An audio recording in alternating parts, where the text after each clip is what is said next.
Hello दोस्तों, स्वागत है आपका अपने यूट्यूब चैनल ई टारगेट क्लासेस पे। मैं व्यास नारायण साहू और आज आपके लिए फिर से लेके आए हूँ रसायन विज्ञान, जो कि हमारा आज प्रैक्टिस टेस्ट नंबर 13 है दोस्तों। तो इसमें बहुत ही इंपॉर्टेंट और आया हुआ क्वेश्चन है दोस्तों। तो वीडियो में अंत तक बने रहिए और हमारे चैनल ई टारगेट क्लासेस को सब्सक्राइब कर दीजिए। साथ ही साथ बेल आइकन को भी क्लिक कर दीजिए ताकि हम जितना भी वीडियो बनाए वो आप तक जल्दी से जल्दी पहुंच सके। दोस्तों, हम पूरा प्रयास करते हैं कि आपका जो कॉन्सेप्ट है वो क्लियर हो और आपको ज़्यादा से ज़्यादा क्वेश्चंस प्रोवाइड हो, जिससे कि आपको आने वाले जो एग्ज़ाम है उसके लिए आपको ज़्यादा प्रॉब्लम ना हो और इससे जो भी रिलेटेड क्वेश्चन आए वो क्वेश्चन आपसे बहुत जल्दी से सॉल्व हो जाए। दोस्तों, जितना भी हम क्वेश्चन बनाते हैं वो पूरे सिलेबस वाइज बनाते हैं, क्योंकि उसी में से ही क्वेश्चन आया हुआ है या क्वेश्चन उसी में से ही आएगा। ये टोटल जो बेस्ड है वो सिलेबस पे ही बेस्ड है। तो चलिए दोस्तों, स्टार्ट करते हैं। हमारा पहला क्वेश्चन है, अमोनियम आयन है। अमोनियम आयन क्या है? तो इसमें जो ऑप्शन दिया है, एक संयुग्मी अम्ल, एक संयुग्मी क्षार, नहीं अम्ल नहीं क्षार, अम्ल क्षार दोनों।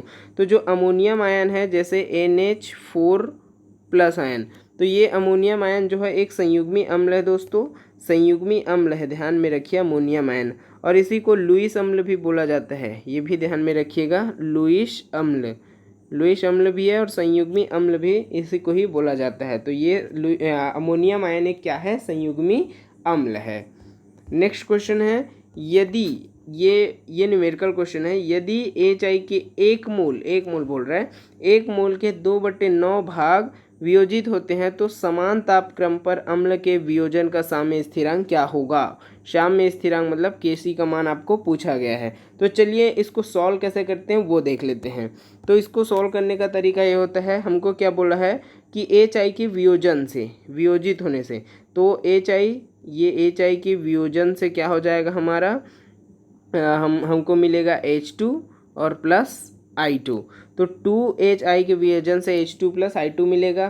प्रारंभ में क्या होगा, ये यहाँ पर देखिए, ये 2 मोल है, ये 1 मोल, ये 1 मोल, तो ये हमारा प्रारंभ में हो गया।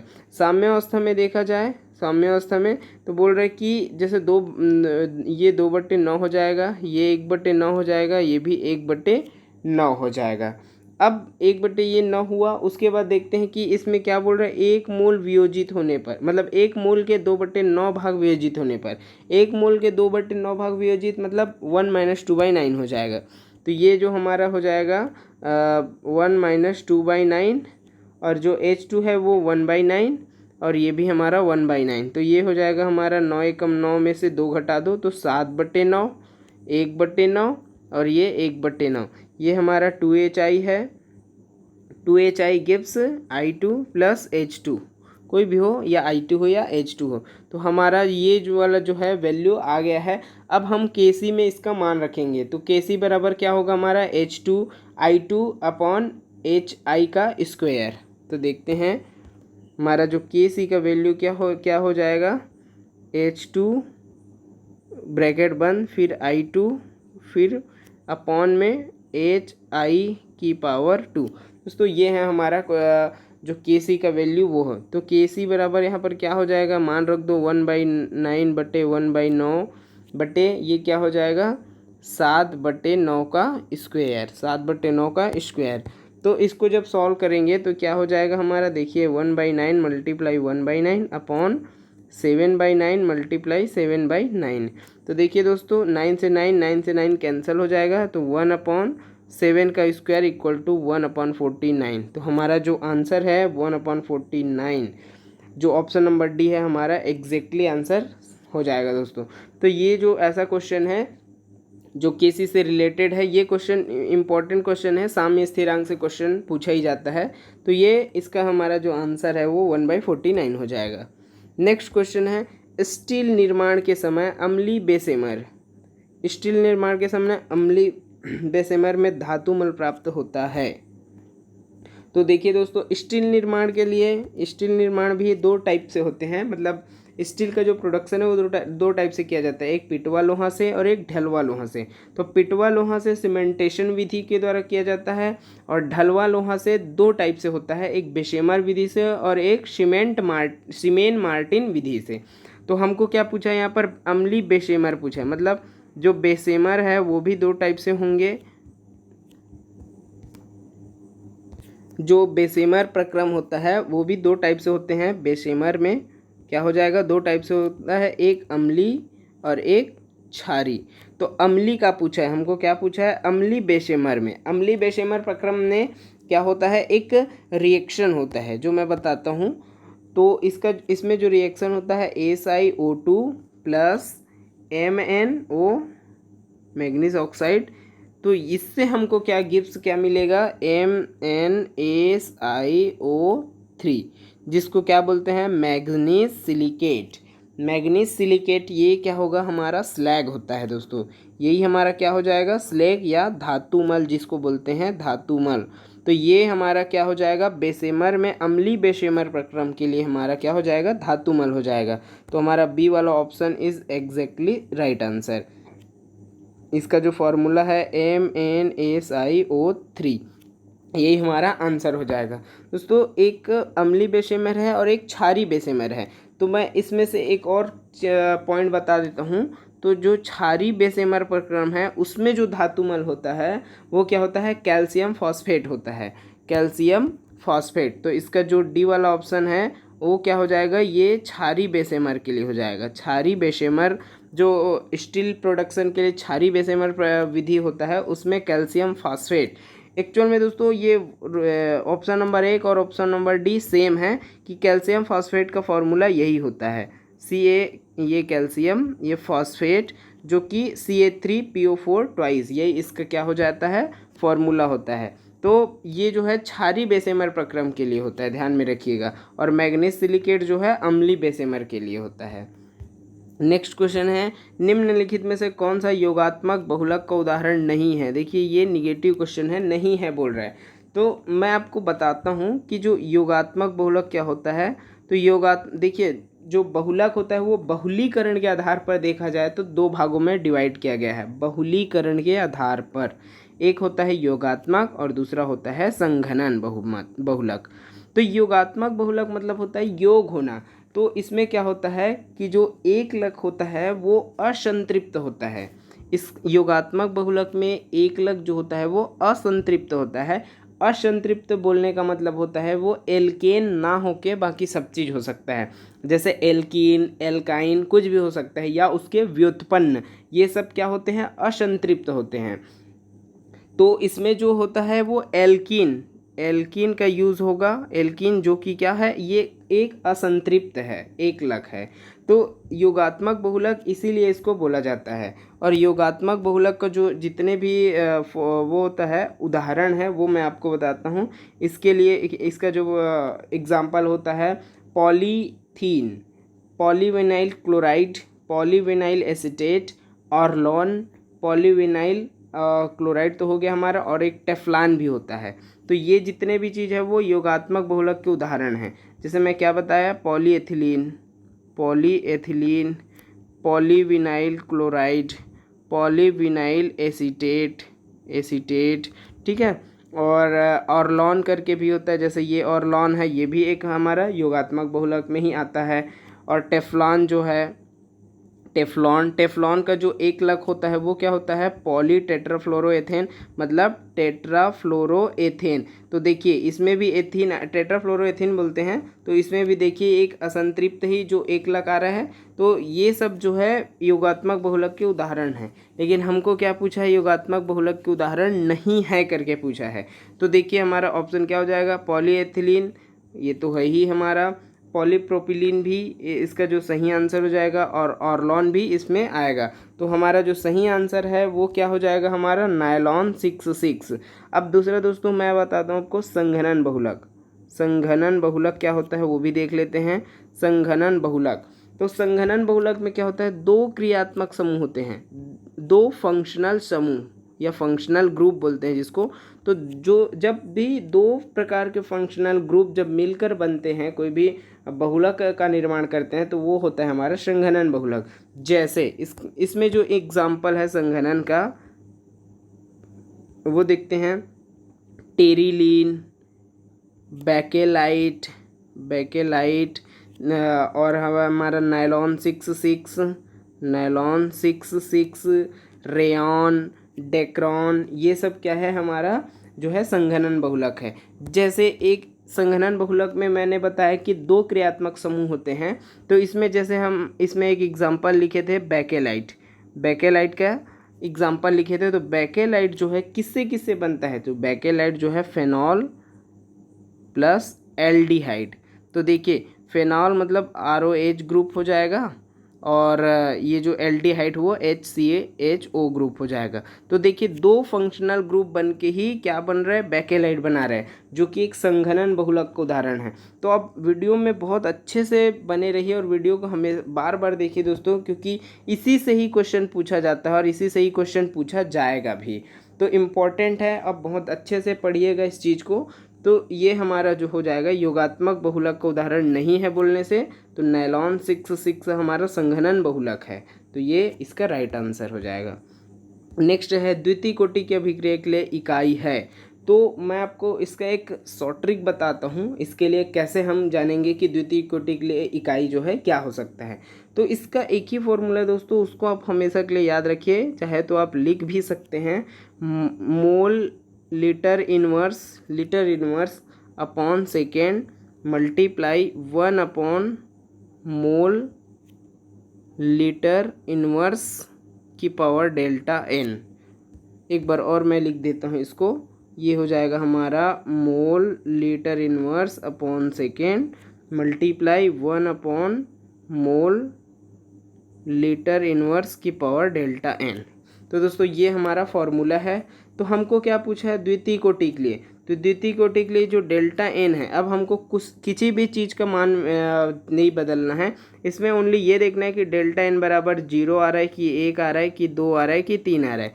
जैसे हमको द्वितीय कोटि की अभिक्रिया के लिए पूछा है, तो हम डेल्टा n बराबर क्या लिखेंगे, 0 लिखेंगे। डेल्टा n का वैल्यू डेल्टा n का वैल्यू क्या लिखेंगे, 2 लिखेंगे। तो यहाँ पर डेल्टा n के जगह हम क्या लिख देंगे, 2 लिख देंगे। तो इससे हमारा आंसर क्या बनेगा वो देखते हैं, mole litre inverse upon second multiply 1 upon mole, और ये हमारा हो जाएगा लीटर इनवर्स की पावर 2।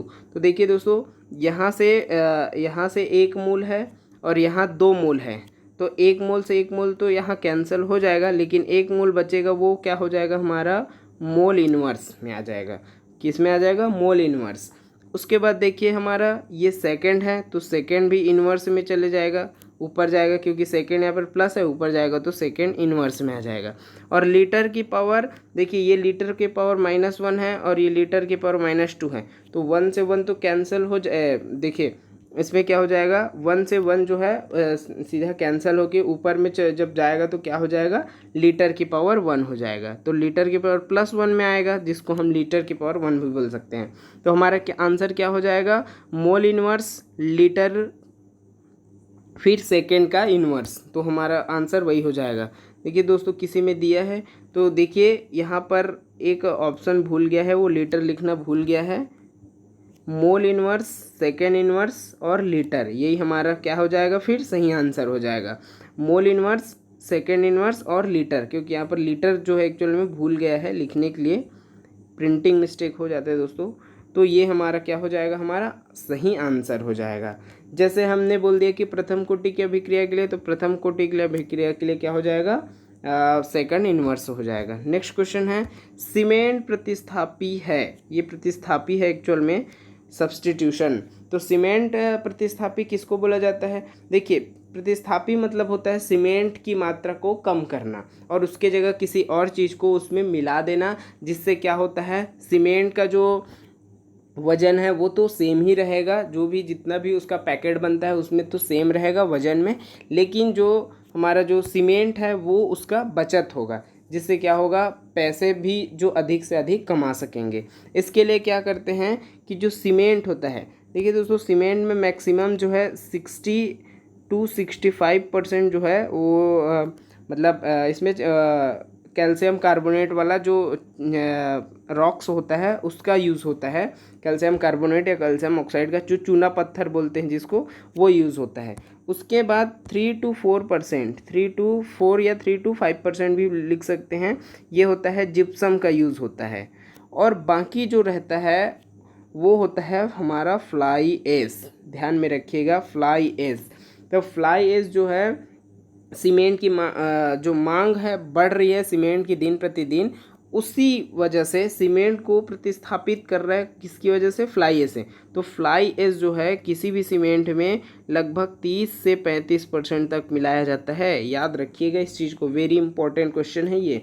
तो सीमेंट जो फ्लाई ऐश जो है, फ्लाई ऐश के बारे में देखते हैं। तो फ्लाई ऐश जो है इसका फॉर्मूला होता है, इसका जो केमिकल नेम होता है कैल्शियम सिलिकेट बोला जाता है इसको, कैल्शियम सिलिकेट। तो ये जो है सीमेंट की जो गुणवत्ता होती है उसको बिल्कुल भी प्रभावित नहीं करता। इसलिए फ्लाई इसको ज़्यादा मात्रा में 30 से 35% लगभग मात्रा में मिला दी जाती है। और ये जो फ्लाई ऐश है वो किसी भी जो थर्मल पावर प्लांट होता है, या जैसे एनटीपीसी हो गया, वैसे जो पावर प्लांट होते हैं वहाँ का जो है ये बाई प्रोडक्ट के रूप में बनता है, या फिर इसको बोल सकते हैं कि वेस्टेज है, वहाँ का वेस्टेज जो कि फ्लाई ऐश होता है, और उसको हम सीमेंट प्रतिस्थापी के रूप में यूज़ करते हैं। नेक्स्ट क्वेश्चन है, अभिक्रिया 2A+3B गिव्स 2C+D में यदि सांद्रता 4 गुना, सॉरी यहाँ पर A लिखा है, A की सांद्रता 4 गुनी कर दी जाए तथा B को आधी कर दी जाए तो अभिक्रिया की गति क्या होगी। तो इसमें दोस्तों ये इम्पोर्टेंट क्वेश्चन है, ये भी इसको ध्यान में रखिएगा। जब भी हम A व B की सांद्रता को चाहे बढ़ाएंगे या घटाएंगे, तो देखिए हम जब इसको बढ़ाएंगे तो डेफिनेटली है कि C और D भी बढ़ेगा। अब C और D भी जब बढ़ेगा तो A और B भी अधिक बनेंगे। देखिए ये जो है दोनों साइड चलने वाली अभिक्रिया है, तो जब CD बढ़ेगा तो AB भी बढ़ेगा। इसका मतलब क्या हो रहा है? दोनों साइड बढ़ेगा, दोनों साइड बढ़ रहा है, इसका मतलब जो अभिक्रिया की गति है वो क्या हो जाएगी? हमारा अप्रभावित रहेगी। इंपॉर्टेंट क्वेश्चन है, वेरी इंपॉर्टेंट है। नेक्स्ट क्वेश्चन है हमारा, मुक्त अवस्था में तत्व की ऑक्सीकरण अंक होती है। तो मुक्त अवस्था बोला है, या फ्री स्टेशन में इसमें क्या हो जाएगा? इसका ऑक्सीकरण अंक क्या हो जाएगा? 0 होता है। क्या हो जाएगा? 0। मुक्त अवस्था बोला है ना, फ्री टाइम में इसका क्या हो जाएगा? ऑक्सीकरण अंक जो है 0 होती है। और किस चीज़ में 0 होता है ये भी मैं बता देता हूँ आपको। जो मिश्र धातु होता है ना, उसमें उपस्थित जितने भी घटक होते हैं उसका भी ऑक्सीकरण क्या होता है? 0 ही होता है। समपरमाणुवी अणु जो होता है जैसे H2O2, ये सब का भी क्या होगा? जो अणु होते हैं इसमें भी जो ऑक्सीकरण संख्या होती है वो भी क्या होगी? 0 ही होगी। किसी भी जो तत्व है उसके जो समरूप होते हैं, जैसे कार्बन में जैसे हम देखते हैं हीरा, ग्रेफाइट, ये सब में जो एलोट्रॉपी होता है इसका भी ऑक्सीकरण क्या होता है? 0 ही होता है। याद रखिएगा। तो मुक्त अवस्था में तत्व की ऑक्सीकरण संख्या क्या हो जाएगी? 0। नेक्स्ट क्वेश्चन है, Fe3O4 में Fe की ऑक्सीकरण अंक है। तो ये इंपॉर्टेंट क्वेश्चन है और थोड़ा कॉन्सेप्चुअल है ये भी। तो देखेंगे हम इसको, Fe3O4 में हम ऐसे निकालेंगे तो ओवरऑल हमारा 8/3 निकलेगा।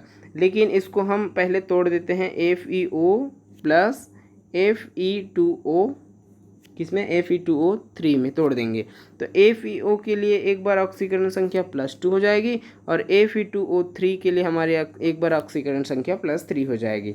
तो इसका जो सही आंसर है हमारा ऑप्शन नंबर A, +2 और +3। नेक्स्ट क्वेश्चन है, सम आयतनिक प्रक्रम के लिए सही हैं। तो सम आयतनिक प्रक्रम के लिए दोस्तों ध्यान में रखिएगा, इसके लिए जो फॉर्मूला होता है हमारा, इसमें रिलेशन होता है ΔE बराबर Q minus P delta V। अब क्या बोल रहे हैं? सम आयतनिक मतलब ΔV जो है हमारा क्या हो जाएगा? 0 हो जाएगा। तो ये पोर्शन मेरा टोटल 0, तो ΔE बराबर क्या हो जाएगा? Q। ΔE बराबर Q हो जाएगा हमारा। क्या आंसर क्या हो जाएगा? ऑप्शन नंबर बी, ΔE बराबर Q। नेक्स्ट क्वेश्चन है, अयुग्मित गुण किसकी उपस्थिति से होता है? किसी भी जैसे तत्व है उसका, जैसे उसमें अयुग्मित इलेक्ट्रॉन्स होते हैं, तो वो किसकी वजह से होती है? अयुग्मित इलेक्ट्रॉन की वजह से ही होती है। नेक्स्ट क्वेश्चन है, निम्नलिखित में से प्रचुर मात्रा में भूपर्पटी में पाया जाता है। तो भूपर्पटी में प्रचुर मात्रा में, जैसे तत्वों में देखा जाए, जैसे तत्व में बोले तो ये जो है आयरन हो गया, एल्यूमिनियम हो गया, सिलिकॉन हो गया, ये सब, ऑक्सीजन हो गया, ये सब किस में पाया जाता है? भूपर्पटी में प्रचुर मात्रा में पाया जाता है तत्व में देखा जाए तो। एटमॉस्फेयर में देखा जाए तो ऑक्सीजन हो गया, नाइट्रोजन हो गया, ये सब वातावरण में प्रचुर मात्रा में पाया जाता है। और तो इसमें जो हमारा आंसर हो जाएगा वो फॉस्फोरस ही होगा, क्योंकि फॉस्फोरस भी प्रचुर भूत प्रवृत्ति में प्रचुर मात्रा में ही पाया जाता है। नेक्स्ट क्वेश्चन है हमारा, चिली सॉल्ट पीटर है। चिली सॉल्ट पीटर है तो चिली सॉल्ट पीटर क्या है दोस्तों, हमारा जो NaNO3 है, मतलब सोडियम जो नाइट्रेट होता है वही हमारा क्या होता है, चिली सॉल्ट पीटर होता है। और इसका जो यूज़ होता है वो उर्वरक बनाने में, विस्फोटक चीज़ बनाने में, ये सब में यूज़ होता है। देखते हैं Ca3PO4, ये सब, ये क्या इसको बोलते हैं, रॉक फॉस्फेट भी बोलते हैं। MgSO4 7H2O, इसको बोलते हैं एप्सम सॉल्ट बोलते हैं इसको, ध्यान में रखिएगा। ऐसे नॉर्मली नाम दे जाते हैं, जैसे KNO3 है, ये क्या होता है, इसको साल्ट पीटर भी बोलते हैं, पोटेशियम नाइट्रेट, जिसको साल्ट पीटर बोला जाता है। नेक्स्ट क्वेश्चन है, कॉपर ग्लास प्रकार का अयस्क है। तो कॉपर ग्लास का सूत्र जो होता है Cu2S, तो एस लगा मतलब इसका मतलब ये क्या हो जाएगा, हमारा सल्फाइड। नेक्स्ट क्वेश्चन है, वर्ग फिफ्थ ए समूह में तत्वों को कहा जाता है। फिफ्थ ए समूह के तत्वों को, देखिए फिफ्थ ए समूह के तत्वों को निकोजन कहा जाता है, निकोजन, क्योंकि इसमें इसके जो ऑक्साइड्स जो बनते हैं वो विषैली प्रकृति के होते हैं निकोजन में। सिक्स्थ ए को क्या बोलते हैं, चैल्कोजन बोला जाता है। क्या बोलते हैं, चैल्कोजन। ये जो है चैल्कोजन होता है सिक्स्थ ए जो है समूह है वो चैल्कोजन। निकोजन जो है फिफ्थ ए समूह है, और जो हेलोजन है वो सेवेंथ ए ग्रुप है।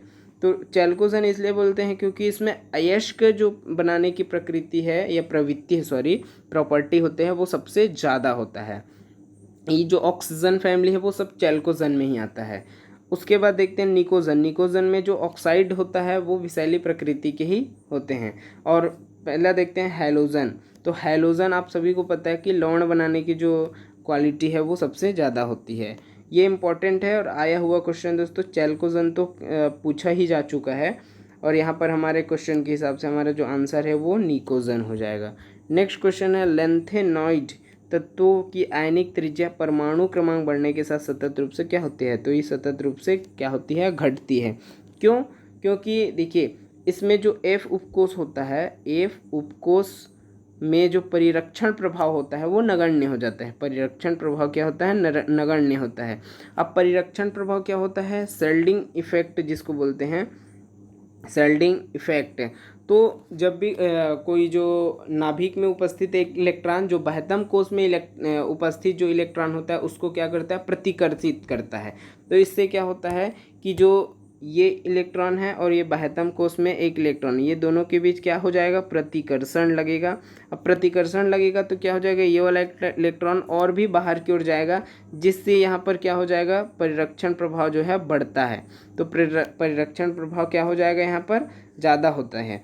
तो इसीलिए इसमें क्या हो जाएगा कि जब नगण्य होगा तो लेंथेनाइड में क्या हो जाएगा, आयनिक त्रिज्या के जो आयनिक त्रिज्या परमाणु क्रमांक बढ़ने से क्या हो जाएगी, वो घटेगी, ध्यान में रखिएगा। नेक्स्ट क्वेश्चन है, SF4 की आकृति क्या होगी। अब इसके लिए मैं बता देता हूँ, SF4 जैसे ये है हमारा क्या है, सल्फर है। सल्फर में जैसे 6 है लास्ट के इसको उपकोष में, तो इसमें से जो चार जो सिग्मा बॉन्ड है वो F के साथ क्या हो जाएंगे, बंद बना लेंगे, तो 4 सिग्मा बॉन्ड बनेगा। और इसमें से 2 इलेक्ट्रॉन बचा है, तो 2 इलेक्ट्रॉन मिलकर क्या बनेगा, एक लोन पेयर बना लेंगे। तो एक लोन पेयर, तो देखिए ये 4 और 1 5, तो 4 1 5 बराबर क्या हो जाएगा, 5 बराबर sp3d संकरण हो जाएगा। अब sp3d संकरण मतलब इसके जो आकृति है वो C100 या K शेप भी बोला जाता है। तो हमारा जो आंसर हो जाएगा क्या हो जाएगा, C100। नेक्स्ट है, फ्लोरोएसिटिक अम्ल में, देखिए इसमें क्वेश्चन ये है, फ्लोरोएसिटिक, क्लोरोएसिटिक, ब्रोमोएसिटिक या आयोडोएसिटिक अम्ल में अम्लीय सामर्थ्य सबसे अधिक किसका होगा। तो इसका जो राइट आंसर हो जाएगा हमारा क्या हो जाएगा, ऑप्शन नंबर ए, फ्लोरोएसिटिक अम्ल। क्यों होगा, क्योंकि देखिए फ्लोरो एसिटिक अम्ल में जैसे देख लेते हैं CH2COOH और ये हो जाएगा हमारा फ्लोरीन, फ्लोरीन लिखना है हमको। तो ये क्या हो जाएगा CH2COOH और ये हो जाएगा हमारा फ्लोरीन। तो फ्लोरीन में क्या होता है दोस्तों, हमेशा निगेटिव आई होता है, मतलब ऋणात्मक प्रेरणिक प्रभाव होता है। तो ऋणात्मक प्रेरणिक प्रभाव के कारण इसमें क्या हो जाएगा कि जो प्रोटॉन है वो आसानी से देगा, प्रोटॉन आसानी से देगा तो इसमें अम्लीय सामर्थ्य क्या हो जाएगी, बढ़ जाएगी। तो फ्लोरोएसिटिक अम्ल का इसका अम्लीय सामर्थ्य वो क्या होगा, सबसे ज़्यादा होता है। नेक्स्ट है बेकेलाइट। बेकेलाइट का एक लक है। तो मैंने आपको बताया था कि पिछले क्वेश्चन में बताया था ये एल्डिहाइड और फेनॉल, ये दोनों का क्या होता है, मिश्रण होता है। तो एल्डिहाइड और फेनॉल दोनों का मिश्रण हो जाएगा बेकेलाइट। ए और बी इसका दोनों इसका आंसर हो जाएगा। नेक्स्ट है तापरोधी कांच बनाने के लिए कांच में मिलाया जाता है। तो तापरोधी कांच बनाने में के लिए क्या मिलाया जाते हैं, बोरेक्स मिलाया जाता है। कांच में क्या मिलाया जाता है, बोरेक्स मिलाया जाता है, जिससे वो कांच जो है तापरोधी बन जाता है। इसी प्रकार जैसे हमको फ्लिंट कांच बनाना है, क्या बनाना है, फ्लिंट कांच बनाना है, तो उसके लिए हम लेड मिला देंगे। जैसे हमको बुलेट प्रूफ कांच बनाना है, बुलेट प्रूफ कांच के लिए क्या बनाएंगे, क्या मिलाएंगे उसमें, सुहागा मिलाएंगे, उसको बोरेक्स भी बोला जाता है। तो इसका जो फॉर्मूला है Na2B4O7, ये जब मिलाएंगे तो बुलेट प्रूफ कांच बनेगा। क्रुक्स कांच बनाने के लिए क्या मिलाएंगे हम, सिलिकॉन या जर्मेनियम जैसे अर्धचालक है वो मिलाएंगे दोस्तों। तो ये जो जितना भी क्वेश्चन है वो बहुत ही इम्पोर्टेंट है दोस्तों, बहुत अच्छे से वीडियो देखिएगा और क्योंकि बार बार वीडियो देखिएगा, क्योंकि जितने भी क्वेश्चन है वो बहुत इंपॉर्टेंट है और आया हुआ क्वेश्चन है। एक क्वेश्चन है जो आपके लिए है और इसका आप आंसर हमको कमेंट बॉक्स में कमेंट करके बताइएगा कि प्रबलतम नाभिक स्नेही है। इसका आंसर आप कमेंट बॉक्स में कमेंट करके बताइएगा दोस्तों, इसका जो रियल आंसर है वो क्या हो जाएगा। तो दोस्तों वीडियो अच्छा लगे तो ज़्यादा से ज़्यादा लाइक कीजिए, शेयर कीजिए और हमारे चैनल ई टारगेट क्लासेस को सब्सक्राइब करना ना भूलें और हमको ऐसी मोटिवेशन देते रहे दोस्तों, ताकि हम आपके लिए ऐसा वीडियो हम निरंतर बनाते रहिए। Thank you.